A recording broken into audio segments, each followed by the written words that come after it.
Today, we're going to journey through the story told in Zeynep Karaca's incredibly powerful poem, Stepfather. This isn't just a poem, it's a narrative of trauma and transformation, and we're going to unpack what makes it so unforgettable. So the poem kicks off with this question. It's direct, it's haunting, and it immediately throws us into a deeply personal conflict. Right away, you know this isn't just a simple question. It's an accusation, and it sets the tone for everything that's about to unfold. And that's really the question at the heart of this, isn't it? Our goal here is to decode the poem's really powerful metaphors, to uncover this story of profound loss, of betrayal, and the incredibly complex reality of what it means to survive.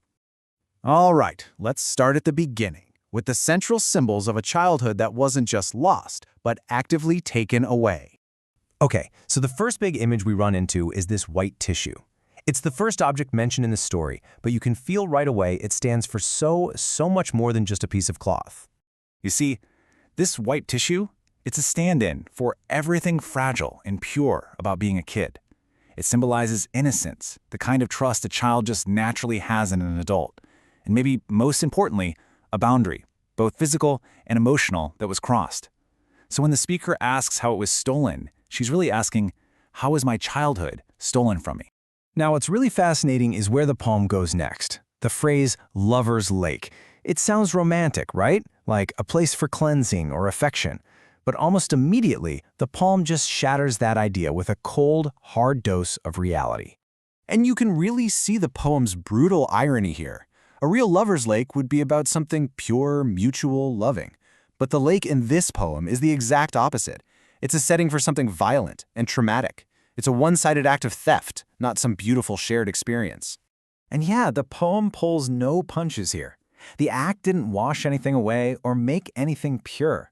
Instead, as the poem says, only the heart's bloody color was left on it.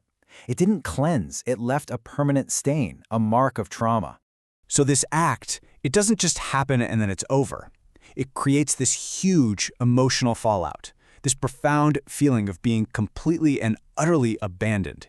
In this line, wow, it is just devastating in how simple it is. It points to a double betrayal, doesn't it? It's not just the act itself, but also the absence of the other parent, the person who was supposed to be the protector. It's a statement of absolute isolation. And then comes something that is unfortunately so common and just so cruel in these situations. The trauma isn't just the event, it's the psychological twisting that comes after. The poem describes how all the responsibility for this horrible thing is flipped and forced onto the speaker herself. And the speaker says it right here. The weight of the guilt, the shame, the responsibility, all these liabilities that were never ever hers to carry, were just thrown on top of her. This is that emotional stain that just makes everything so much worse. Well, it makes sense, right? This kind of betrayal from the outside, it just has to lead to a wound on the inside, warping how the speaker sees herself. Think about what this means. The speaker is forced to see herself through her abuser's eyes, and those eyes, they don't reflect who she really is. They're like a funhouse mirror, twisting her image into something shameful, something wrong, completely distorting her own self-perception. Now, to really get how deep this loss goes, we have to talk about this one word, Azucena. It's a type of white lily, a flower that, across cultures, symbolizes purity, beauty, and the hope for happiness. For the speaker, it's the name for that beautiful core part of herself that she now feels is completely lost. And just look at how the poet writes this. The word gone is stretched out, it's broken apart. That spacing is so deliberate. It's a visual representation of the finality, of the empty space, the void left behind where her Azucena, her pure self, used to be. But that's not where the story ends. The poem doesn't just leave us in that emptiness. It starts moving toward a turning point, a really pivotal moment of change. And then he leaves.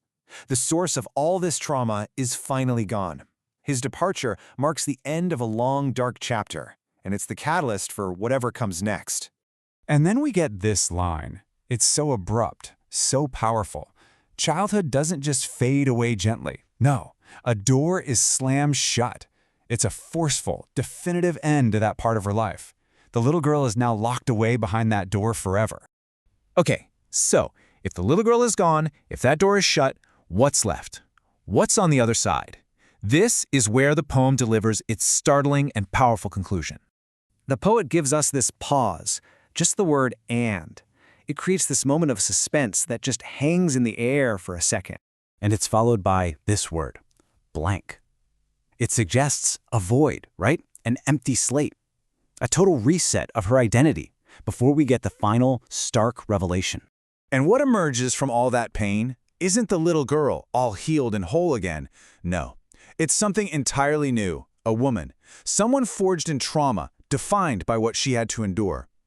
This isn't necessarily a happy ending, but it is a statement of fact. A profound transformation has taken place. And that's what we're left with, this huge question. Is the emergence of this woman a victory, a testament to survival, or is she the final, unchangeable scar left by the trauma?